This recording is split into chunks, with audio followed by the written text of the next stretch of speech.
Yes, I'm ready. Your translator is Coach Fitness James Walid. Okay. Thank you. Thank you. You can beginning.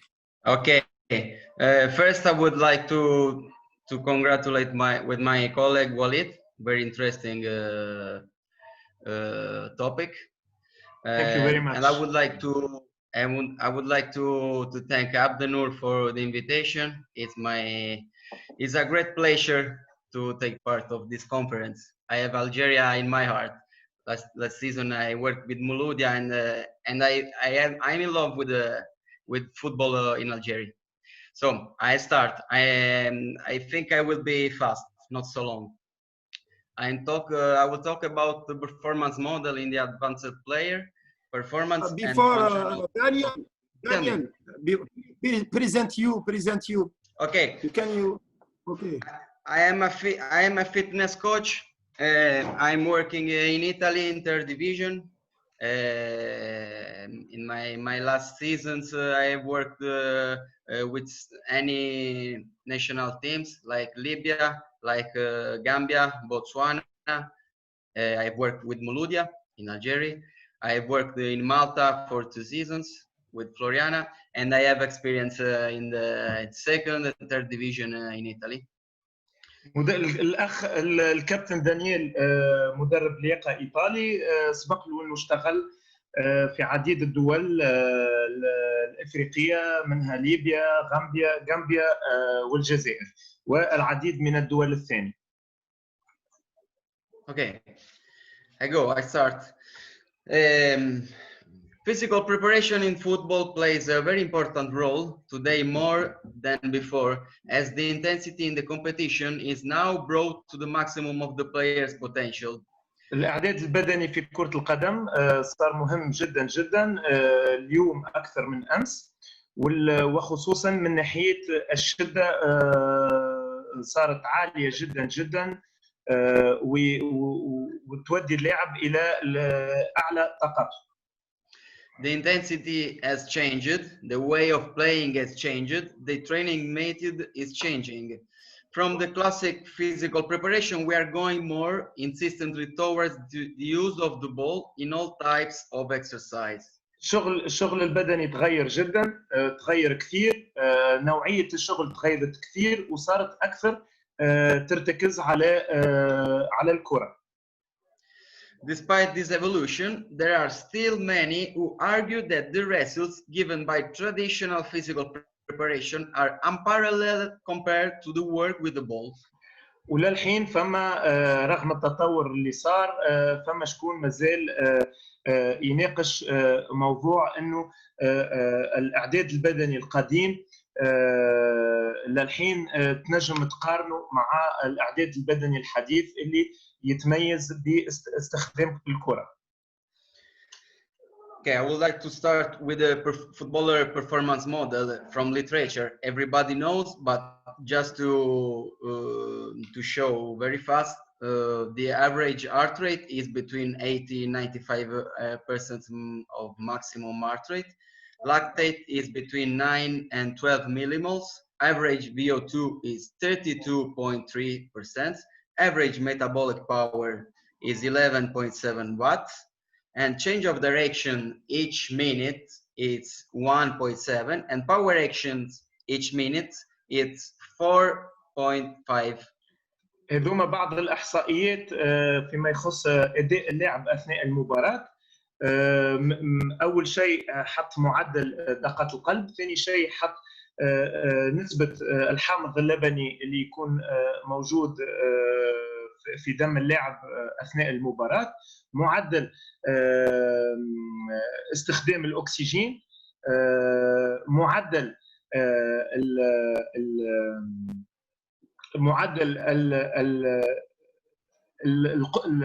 الاستخدام الفيزيولوجي، وبعدين حط معدل تغيير الاتجاه، واخر شيء حط معدل القوه الانفجاريه في كل دقيقه. يعني على كل دقيقه تغيير اتجاه عندنا مثلا 1.7 تغيير اتجاه في كل دقيقه، وعندنا كل دقيقه 4.5 لقطه او اكشن قوه مميزه بالسرعه. Okay.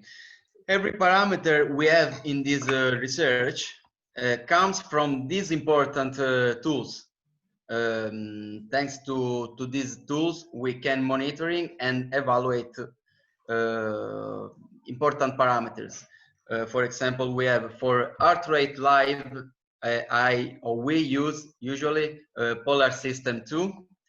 For metabolic power, change of directions, and power actions each minute, I use a GPS. This is a 10 Hertz GPS.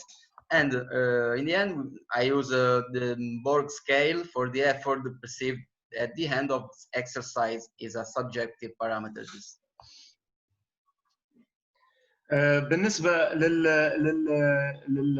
للعناصر اللي تكلم فيهم الكل لازم نستخدموا الحين مدرب اللياقة الحديث لازم يستخدم معدات تكنولوجية وهي متاحة للجميع. دقات القلب بصفة حينية، متابعة دقات القلب بصفة آنية، متابعة تغيير الاتجاه والاستخدام الفيزيولوجي والقوة المميزة بالسرعة نجم نستخدموها أيضا بالجهاز هذايا اللي هو نوعية من نوعية الجي بي اس. وأيضا باش ناخذ تقييم اللاعب للشدة اللي هو حسها نستخدمه جدول بورغ اللي يعطينا من 0 إلى 10 نسبة إرهاق إحساس اللاعب بالإرهاق الذاتي. Okay, some monitored exercise. We have the 3 against 3 pressure.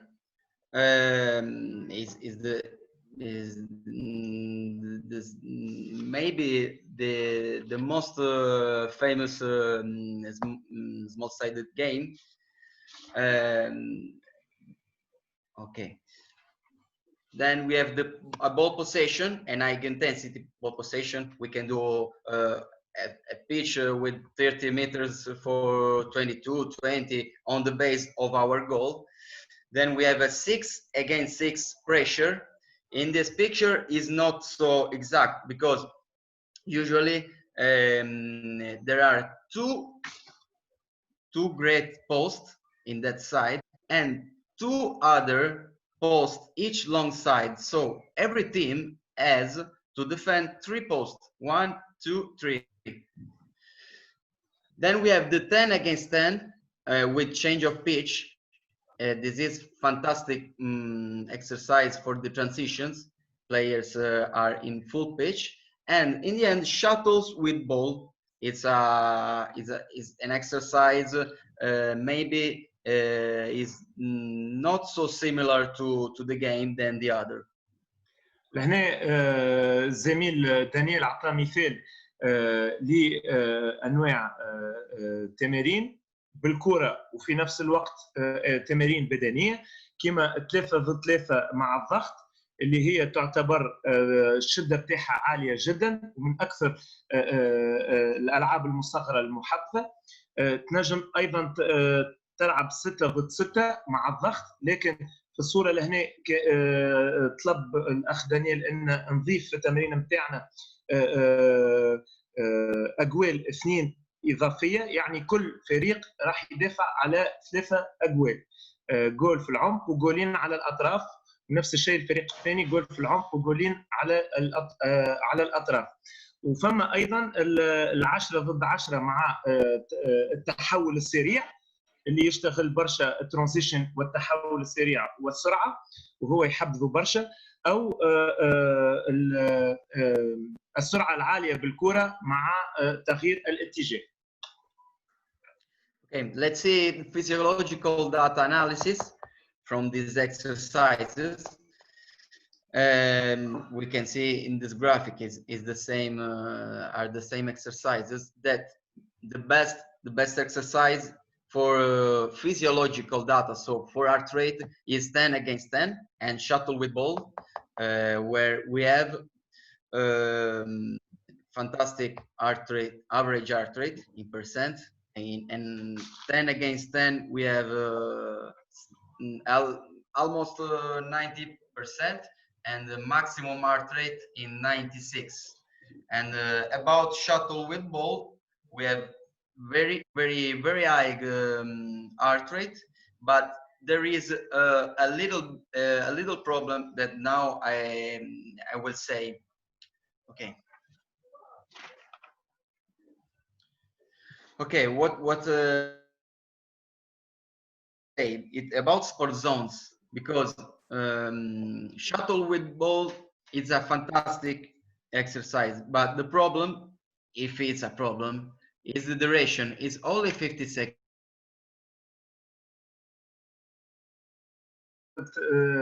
Translate. Yeah. Thanks. لهنا توا الكابتن دانيال عطى الناحيه الفيزيولوجيه الخاصه بكل تمرين اللي وراه منذ حين 3 ضد 3. لهنا نشوفوا معدل دقات القلب، اوكي، ولهنا دقات القلب القصوى اللي ينجم يوصل لها اللاعب. نفس الشيء في 6 ضد 6. الاس بي لهنا تمرين بتاع السرعه بالكره مع تغيير اتجاه بنسبه 180 درجه، اوكي. لهنا اعطى التمرين بتاع الاستحواذ على الكره، ولهنا التمرين تاع 10 ضد 10. كل تمرين عندكم لهنا في الخانه الاولى معدل دقات القلب في التمرين هذاك، وتحت نسبه معدل دقات القلب القصوى اللي يوصل لها. نسبه يعني 94 لهنا هي 94%، الاعلى واحده هو وصل لها. Okay, I was saying about sport zones. In shuttle with ball, we have only 50 seconds of exercise, and in this 50 seconds, players stay between 90 and 100% of heart rate maximum for 40 seconds. It's fantastic, but we can say is not so similar to the game. Maybe the best is 10 against 10. We have 600 seconds of duration, so 10 minutes. And in this maybe 95% of exercise, the players stay between 80% and 100% of heart rate. So okay. It's a fantastic exercise for. It's the most similar to the game, I think. اوكي. بالنسبه لاخذ مثال بين الاس بي اللي هي تحمل السرعه بالكره مع تغيير اتجاه بنسبه 180 درجه، وقارنوا بتمرين التحول السريع 10 ضد 10.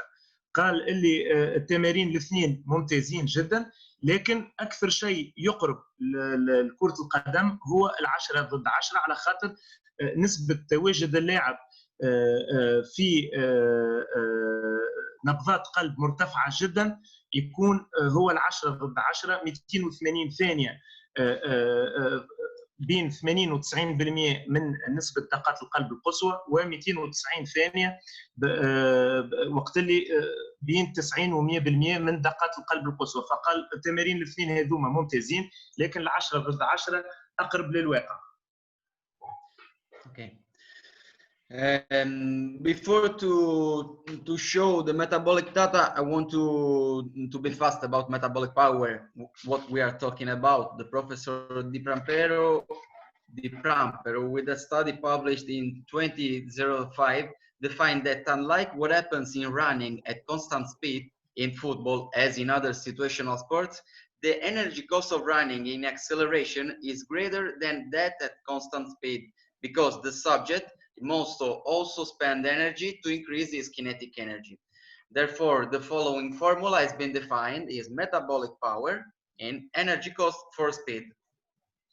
حب قبل ما يحكي لنا على الاستخدام الفيزيولوجي والمتطلبات الفيزيولوجية للاعب كرة القدم، قدم لنا البروفيسور دي برامبيرو في كتابة علمية أصدرت سنة 2005 أنه قال الفرق بين كرة القدم وبقية الرياضات الأخرى أنه أثناء السرعات العالية ديما يكون فيها تغيير اتجاه.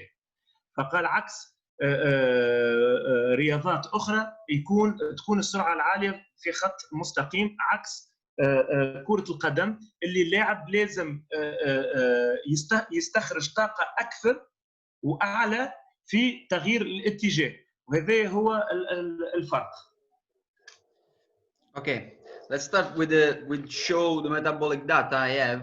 I will be fast and not so long, just to see if we look at the shuttle with balls. Before I want to explain what we are talking about. Sorry, this is the average metabolic power. Then we have the percentage of anaerobic component. This is the percentage of time spent developing powers greater than 20 watts respect the total time. These are changes of direction each minute, and these are power actions each minute. These are the exercises, and this is the performance model. I just translate the table. لهنا حط التمارين اللي قاعد يدقق فيهم بصفة ممتازة جدا. حط لهنا الألعاب 3 ضد 3 6 ضد 6 التحمل السرعة الاستحواذ 10 ضد 10. اوكي، وعطى لهنا اللي شنو اللاعب يسوي في مباراة كرة قدم، البرفورمانس موديل. على اقصى اليمين تشوفوها في الجدول شنو اللاعب باش يقارن انهي اكثر حاجه تقرب لواقع المباراه. لهنا حط المعدل، خلينا نقولوا الطاقه. لهنا نسبه النظام، تدخل النظام اللاهوائي. لهنا نسبه الطاقه وقت اللي تكون اكثر من 20 دقيقه. لهنا نسبه تغيير الاتجاه في كل دقيقه، ولهنا القوه الانفجاريه اللي يبذلها اللاعب في كل دقيقه. اوكي دانيال. Okay, the higher parameters, metabolic parameters, are in shuttles with ball. This happens because players in this exercise only runs very hard. They don't walk, don't run slowly, and don't play like as in a real match. So if we see, for example, percentage of anaerobic component is 60.5%. Then the performance model is 45. Is very higher, but I told you before that this happened because it's an aerobic exercise is only 50 seconds. اوكي لهنا قاعد يقارن في كل متطلبات فيزيولوجيه بتاع كل التمرين، يقارن فيه مع اللي يسويه اللاعب اثناء المباراه. فحب يوري لهنا انه تحمل السرعه بالكره اقوى، اللي يصير في التمرين اقوى من اللي يصير في المباراه. فقال لازم معناتها ناخذ حذرنا منها. نشوفوا لهنا نسبه تدخل النظام اللاهوائي اللبني 60.5%، مقارنه في اثناء المباراه فقط 45%. و اوكي دانيال. Okay. No, just to say, in the game, players run slowly, walks. There are so many type of actions. In this exercise, we don't have all these types of actions. The players only run so hard, so it's normal. We have this very high metabolic data in this exercise. قال انه التمرين تحمل السرعه اقوى بكثير من اللي يسويه اللاعب اثناء المباراه، لان في التمرين هذا باش نطلبوا من اللاعب يركض بسرعه قصوى، عكس المباراه اللي اغلب الردهات والفترات بتاع المباراه اللاعب ما يكونش الركض نتاعو في سرعه قصوى. Okay, other monitored exercise I used with the coach. Usually these are attack on colors, is for move all the team in the field. These are the performance model metabolic data, and these are what we evaluate. Then we have a defensive department work for the defensive line. and even it is a very good exercise, tactical. And then there are a technical circuit and a 5 against 5 with sides, similar to 6 against 6 and 3 against 3. عطى نوعيه من التمارين اللي نجموا نسميوها تمارين اناليتيكيه، اوكي، يعني يكون فيها جانب تكتيكي كبير برشا. لهنا ينجم عطى مثال بتاع تمرين خاص بالهجوم، ولهنا عطى تمرين خاص بالمدافعين. وعندكم لهنا تنجموا ترجعوا للجدول اللي هو وراه قبل، تقارنوا بين شنو اللاعب في التمرين هذايا راح يسوي مقارنه بالشنو المتطلب في المباراه، وبعدين انت تختار اي تمرين تحب تسوي. تفضل. اوكي دانيال. Yeah, perfect. Mike for you. Okay, I'm going to finish from the performance what we saw. I want to speak 2 minutes about injury prevention. What is my opinion, and I want to talk about strategies. The first, I think, is nutrition. We have integration, important than nutrition, cryotherapy, and prevention training. If you want to speak, Walid, after I... Yes.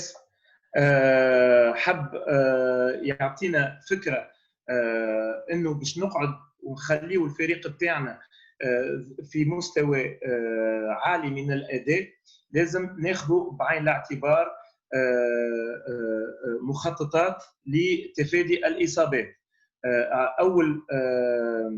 أول استراتيجية نعطيوها للاعب باش ما تجيش الإصابات هي التغذية، نوعية التغذية والكواليتي نتاع التغذية. ثاني حاجة كل ما هو تمارين قوة ومتابعة للمتطلبات الفيزيولوجية أثناء التمارين. وآخر حاجة أحواض الماء البارد والدخول، تنزيل في درجة حرارة العضلات والجسم بصفة عامة. وآخر شيء عطاه التمارين الوقائية اللي نسويوها في فترة الإعداد وأثناء الموسم. Okay. About prevention training is a topic I love so much. I want to show you the idea of maybe the most important Italian physical coach about functional recovery and prevention of injuries is Alberto Nerlini. This is in Italian, but I want to explain. He said that the training session is like a box. Inside this box, the physical coach, the coach, can put 2 elements, working elements that induce physiological feedbacks, for example, can increase the heart rate or improve hypertrophy, and functional elements. So working elements, functional elements. Functional elements works on cognitive mechanism, and they want to remember our fundamental movements. اوكي، لهنا الكابتن دانيال قاعد يعطي فينا، قاعد يتكلم فيما يخص التمارين الوقائيه، وخذ ذا المقال اللي يقلد حصه التمرين كصندوق. الصندوق هذا شنو المحتوى اللي فيه التمارين التكتيكيه مثلا، وفيه الجانب الفيزيولوجي نجموا نسميوه التمارين البدنيه، واهم حاجه بالنسبه لي هو للوقايه من الاصابات هي التمارين الحركيه اللي سمعتوه قالها فانكشنال، اللي هي التمارين الحركيه التي تقي من الاصابات. Nerlini speaks about kinetic chains. So we see in this picture crusader chains from the core start every power that go on our arms, on our legs, and it talk about X. It means hip, core, and scapula. In this picture we see like a car, and Nerlini say that our body is like the base of a car. We have 3 parts: the central part is the core, the upper part that is scapula, and the lower part is hips. If the central part works so good as power, every player has no problem, because this energy, this power start from here and go in the upper and lower side. اوكي، بالنسبه للتمارين الحركيه اللي يتكلم عليها واللي قال اهميتها في الوقايه من الاصابات، قال نجم نمثلوا جسم الانسان بهيكل سياره. هيكل السياره فيه 3 عناصر، فيه بالنسبه للجسم الرياضي وجسم اللاعب نتاعنا فيه جانب الحوض، وفيه جانب الوسط اللي هو شد الجسم، وفي الجانب الاعلى من الجسم. فقال هذوما 3 اهم عناصر اللي لازمنا نركزوا عليهم في التمارين الوقائيه، عن طريق تمارين تحريك الحوض، تمارين شد الجسم الكور تريننج، وتمارين شد الجانب العلوي من الجسم السكابولا اللي هو من لوحه الكتف والاطراف العلويه. قال هذوما اهم 3 عناصر في التمارين الحركيه اللي لازمنا نشتغلوا فيها للوقايه من الاصابات. Okay. Another important coach about functional training is Gambett. He said that the functional training is a multi-joint activity, multi-planar activity, conceptually enriched activity involving deceleration, it means reduction of strength, acceleration as production of force, and stabilization. اوكي، لهنا تكلم على مقال بروفيسور جامبيتا اللي يتكلم على التمارين الحركيه اللي هي الفانكشنال تريننج. وقت اللي نقولوا تقراوا فانكشنال تريننج يعني التمرين حركي الهدف منه الوقايه من الاصابات. قال انه كره القدم فيها برشا تغيير اتجاه، فيها برشا سرعات متعدده، فيها تخفيف سرعه مفاجئ وتغيير سرعه مفاجئ، فتتسمى رياضه هيكليه وعضليه تمس الجانب العظمي والجانب العضلي وجانب الاوتار والاربطه. فقال هذوما اهم حاجه في جسم اللاعب، لازمنا نعملوا تمارين للوقايه من الاصابات. Okay. In this picture we see many important tools for injury prevention and for reinforcement. Proprioceptive is another fundamental part of injury prevention as reinforcement. And with this I finished. Thank you so much for your attention. اخر شيء تكلم عليه الكابتن دانيال، قال اللي هذوما ادوات امثله من الادوات الاساسيه اللي لازم نشتغلوا بها للوقايه من الاصابات. الادوات هذه تمكننا من ان نسويو تمارين توازن ونسويو تمارين تقويه. هذوما نوعيات التمارين اللي نجموا ندخلوهم في التمارين الحركيه، امثله من التمارين الحركيه. Again, thank you so much, everyone. Thank you in particular to Abdenur for the invitation. After this, I need to go to turn up. Okay. Thank you, Daniel. أشكركم ويستسمح منكم إنه لازم قال لي